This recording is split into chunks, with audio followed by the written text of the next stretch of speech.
For those of you who are new, my name is Braeden. I'm the interim pastor here at Missiongathering. And something that kind of sets Missiongathering apart from other churches, and I think just kind of many progressive churches are this way, is that Missiongathering sermons are designed to start discussions, not end them. So this is one of those things where you don't have to feel like you have to agree with everything that I say. Really, the idea of a progressive church is to really explore the text and the tradition together. And as we do so, think critically about what we believe. And as we think critically about what we believe, we become just more loving and Christ-like people in the process. And so whatever you think about this, what we talk about in the sermon, to really just think critically about that and to engage together and have this start a discussion that is ongoing and as we explore together. So just something about me, I actually am going up on my 4-year wedding anniversary with my wife, Kelsey. We got married back in 2020 in the midst of the there's like a slow build of it. That was awesome. So we got married back in 2020 in the midst of the pandemic in her parents' backyard. We originally had a plan to go up to Idlewild for our wedding, but that got totally just blown apart by the whole pandemic. And Kelsey she's incredible. She's a really driven person and a really caring person. She is someone who is she's an occupational therapist. She's a professor and a practitioner of occupational therapy. She helps kids who have developmental delays. She helps women who are at risk of homelessness. And she actually just recently got recognized by her university that she graduated from, University of St. Augustine's in San Marcos, for just her just amazing work of being a force for change in the community. And with all of that, she is someone who is just radically driven, who does so many amazing things. And with all of that, she is someone who honestly gets very tired from time to time. And I'm someone who is very much prone to that as well. And something that very much happens with her when she gets tired is she starts sleep talking when she is very fatigued. So as she kind of dozes off, she has had these many instances where she'll doze off and she'll just start saying these random things, sort of thing. And it first happened when we were dating. We were watching this movie one time. Perhaps if any Spider-Man fans in here? Okay, yes, I'm a big Spider-Man fan. I very much grew up on this. We were watching Spider-Man Into the Spider-Verse. If you have not watched it, would highly recommend. It's very, very artistically done, and the name, despite having spider multiple times in the title, believe it or not, is actually very, very fantastic. So we were at this very final scene in the movie, and it's this big final fight scene, very colorful, a lot of stuff going on. And as the final fight scene is unfolding, I hear her say, "It looks like an appetizer." And I look down, and she is completely just crashed on my shoulder there. And this is something that she does often. In fact, when she was in college, she didn't just sleep talk, but she slept walked as well. I've not experienced that yet, but all throughout our relationship, there would be different times where she would fall asleep, and it was oftentimes when she was most tired. And as we then got engaged and married, we went on this trip to Yosemite. We did this long road trip. We were going up north, and then on our way back, she just was starting to not feel super well, and so she was taking this medication to kind of help with just her migraines and stuff like that. And as this was going on, I guess in her subconscious, she was worried, did I have food with my medication, sort of thing? Is it going to hurt my stomach? And so she was dead asleep. It was getting close to midnight. And I'm someone who, it takes me a while to fall asleep. She crashes right away. But for me, I'm usually there for like an hour or so before I actually then fall asleep. And so I'm finally starting to fall asleep. And this was the most intense one. Usually it's more of a mumble. But this time she straight up sits up and screams. Like, did we eat? Did we have dinner? And I'm just she just sits up, she screams that, and like my heart is just beating super fast. I'm like, what's going on? And the thing is, it's pitch black, so I'm not aware she's sleep talking. I'm like, yeah, remember we had some pasta? She's like, oh yeah, okay. And she kind of starts dozing back to sleep. And that's something that has happened quite often. And for her, when she gets tired, like I said, it's more adorable. On my end, when I get tired, I get grumpy.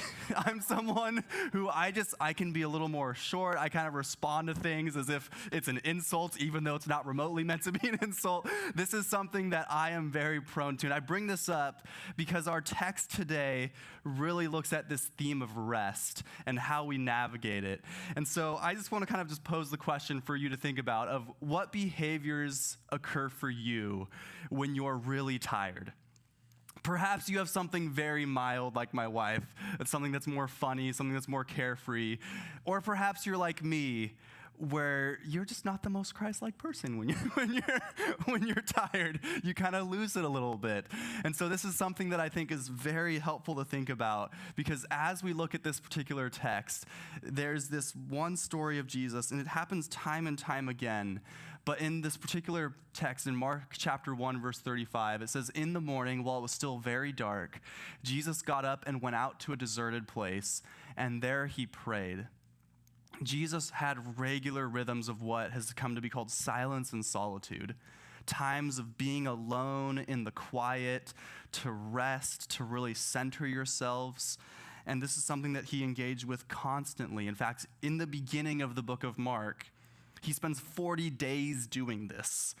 Very, very intense period of time of just being alone in the quiet. The word in Greek that is often used is eremos. It's used very constantly. Wilderness, quiet place, solitary place. It's translated many different ways, but it's always that same Greek word of this idea of going into the quiet by yourself. This was something that Jesus did regularly. So much so that he did the 40 days. And this is just in Mark chapter 1 that we're seeing this. So Mark chapter 1, verse 13, he goes for 40 days. And then we get one day of ministry, Jesus' first day of ministry. And then the very next morning, he does it again. This is something that he regularly did. And so if you consider yourself a follower of Jesus, or if you just consider yourself someone who really wants to grow spiritually and just become more centered as a person, I think that we are invited into these regular rhythms of rest as well, these regular rhythms of silence and solitude. And so Jesus, he often teaches, he does these radical things, and then there's this ministry that we have ongoing of him throughout the text of he's teaching, and it also says he's doing exorcisms, he's casting out demons. And last week we talked very intricately about this, but I want to kind of come back to this very briefly because this is an ongoing theme in the Gospel of Mark in particular of Jesus kind of casting out demons and stuff. And this is something that as progressive Christians, we're not really sure what to do with. We're like, yes, the teachings of Jesus, fantastic. I'm down with that. But this whole casting out demon things, I'm not really sure what to do with. And so last week I talked very intricately about this. I talked about the fact that I'm personally quite skeptical of the literal existence of demons and Satan. And with that, just kind of coming back to the idea that, hey, this is designed to start discussions, not end them. You don't have to agree with that.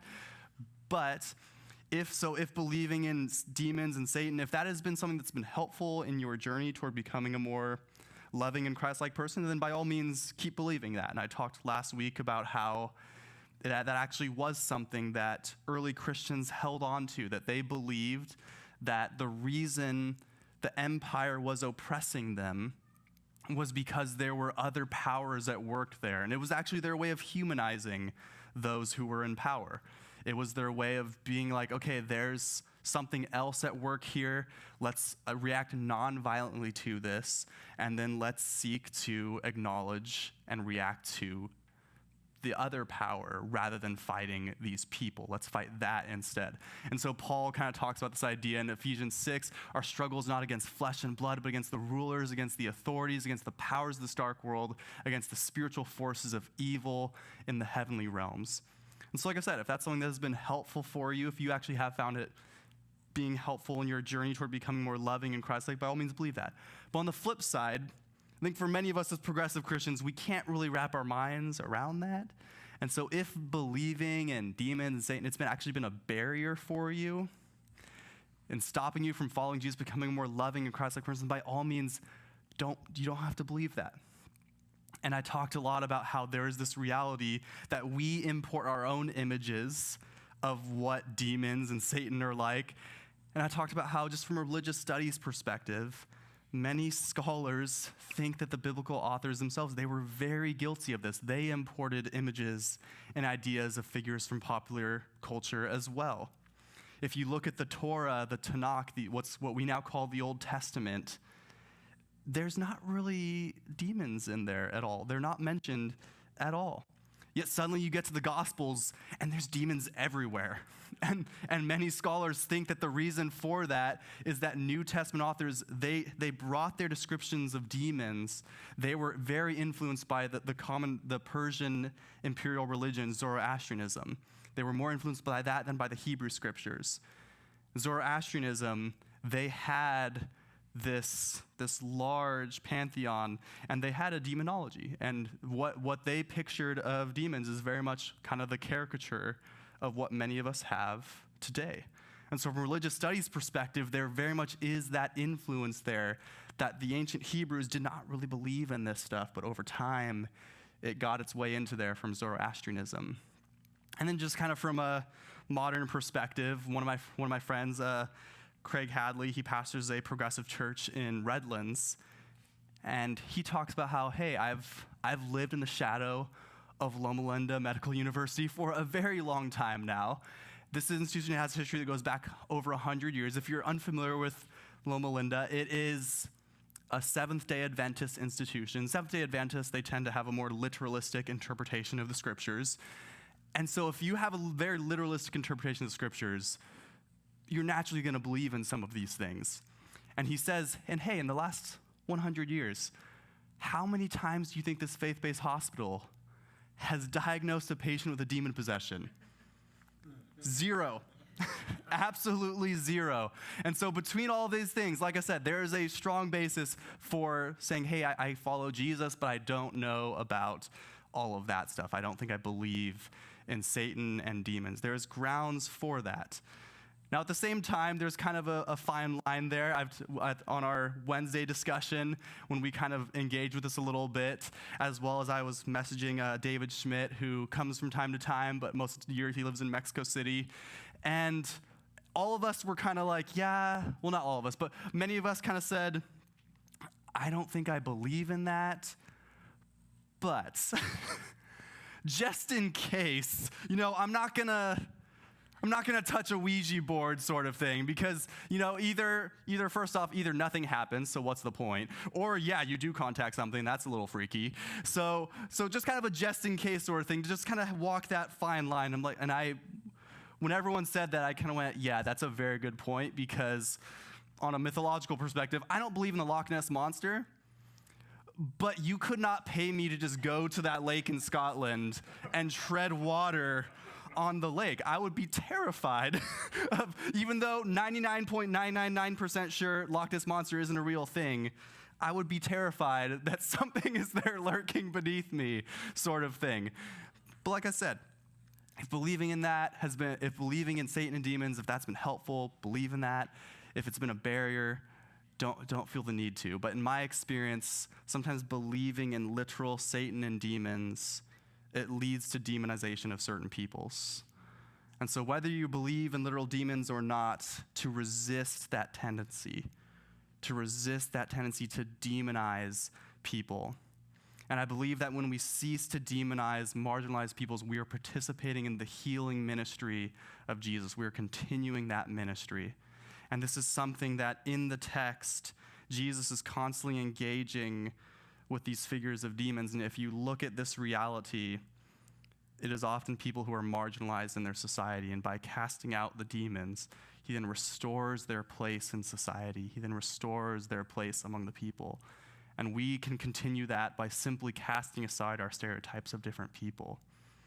And in the midst of all of this, it's very strange that if you look at Mark chapter 1, he's casting out demons, he's teaching, and then there's this random verse sandwiched in the middle of him casting out these different demons, where it says, hey, in the morning, while it was still dark, Jesus got up, he went out to a deserted place, and there he prayed.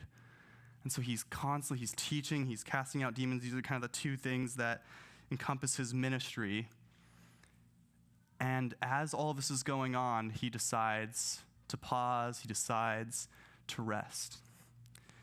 And this is something that I think can be very uncomfortable for many of us. I think sermons on good deeds, it's really easy to receive for many of us in a culture of constant activity, in a very driven culture. Like I said, my wife and I are very driven people, and so hearing sermons on justice, hearing sermons on helping those in need, hearing sermons on improving and transforming our ethical behavior, that's something that's really compelling for us. But the balanced teaching of, hey, sometimes slowing down to rest and to be quiet, that can be kind of hard to hear. That can be kind of hard to lean into and listen to. If we're honest, many of us probably have a visceral reaction to that. Some of us probably not so much, but I know for me and for many others, there very much is that sense of, no, I don't have time for that. I don't have time to slow down. I don't have time to pause or to rest. I got stuff to do. And that's the interesting thing, is that you have Jesus doing all of these different things, and suddenly there's this pause in the midst of it where he rests.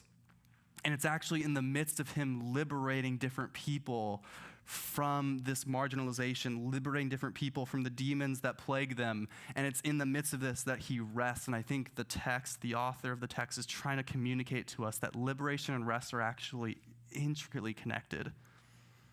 In fact, when you look at the Hebrew scriptures, particularly the book of Exodus, they are freed from slavery in Egypt. And right after they are freed from slavery, they are given the command that, hey, you were slaves in Egypt, but now I command you to rest. I command you to take a Sabbath rest. There is this connection that, hey, you're no longer slaves. You no longer have to push yourself that hard. And while there is no, institution of slavery, I think sometimes with the careerism, we sometimes push ourselves that hard, where I think we need to be reminded, hey, you're not a slave. You're not someone who has to push yourself that hard. You can rest. And so I just want this sermon to be a reminder for us to slow down and to integrate rhythms of rest into our lives in addition to all the good things that we're doing. Because I know so many of us are doing amazing, amazing things. Every single time I talk to each and every one of you, I'm just blown away by the wonderful things that every single person in this room is doing in our community, in your individual lives, in our collective life as Mission Gathering. But to find a way to, hey, how is there a way that I can integrate some slowness into my life, to have some time where I slow down and rest? And in Jesus' case, it was often the morning. Maybe some of you might have a visceral reaction to that. Like, I'm not doing the morning. But to have some sort of time during the day where there's just a slowness to it, where you center yourself before you move on with the rest of your day. And like I said, if you do not do that, there typically is adverse consequences. For some of you, it might be something simple like my wife, where she sleep talks. For some of you, it might be more like me, where I just kind of lose it a little bit, sort of thing. And so to be aware of who you are and what you are prone to, I'm sure each of you are very aware, and you feel it in your bones, you feel it in your soul when you are getting tired and you're maybe more negative, you're maybe more reactionary to certain things. And so I just want to say that sometimes the most Christ-like thing you can do is to just slow down and to rest. And like I said, you might be like, well, I feel guilty when I rest, sort of thing. If you're someone who's very driven and you take pride in the things that you do, it can be very hard to pause that. You feel bad then of, I'm not doing these things when I'm pausing and resting. But like I said, liberation and rest, they are intricately tied together. And so take some time to rest, and ultimately through that, then that will fill you back up to then go back and do the work. And then same deal. There might be there's so many things to do, but sometimes the most Christ-like thing to do is to slow down and rest. Like I said, Jesus carried the weight of the world upon his shoulders. He was someone very much who would have understood that notion of there's a lot of things to do, there's a lot of things that I have to do. There's a lot of people that need to be healed. There's a lot of people that need demons cast out. There's a lot of teaching that I need to do. He was going from town to town to town throughout the whole region.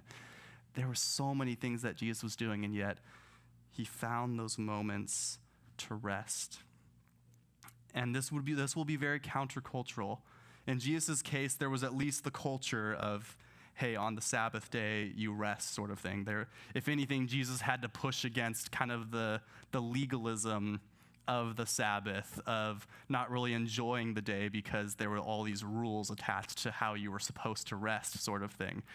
But in our case, we don't have all of that. And so for us, it's very countercultural to just take a moment or take a day. And even if it's not a day, just to take some moments to pause and to rest. That will feel very strange to us individually and culturally. But wow, I think sometimes that can be the most Christ-like thing that we can do, is to take that moment and to allow that to transform us and to allow that to change us, allow that to center us as we move into the rest of our day.